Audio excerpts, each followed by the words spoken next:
This is Chrysanthemum maximum Esther reed, and it's a really nice little perennial that I use as accents. And the reason I like this variety of Chrysanthemum maximum is because of the all-white flower. Many of the hybrids have the yellow daisy-like center, and I just prefer the nice white, all-white look of this one. Now, there are a lot of hybrids of this plant, so if this isn't your taste, then certainly look into what other ones are available in your area.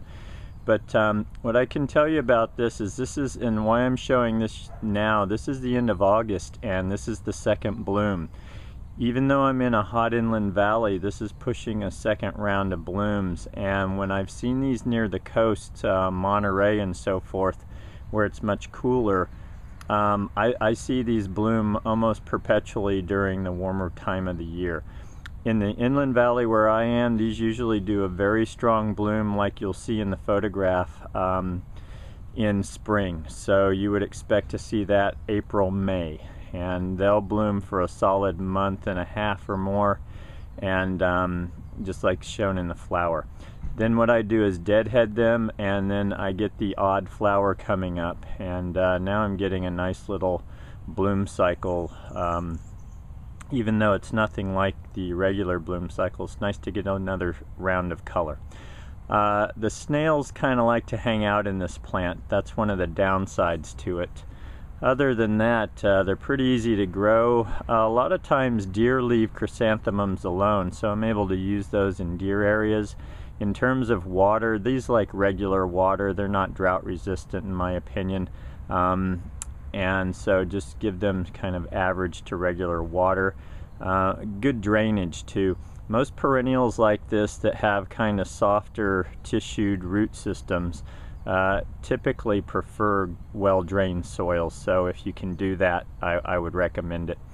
And plant 1 gallon containers about 14 to 16 inches on center. These do spread slowly, so you get a nice little clump here.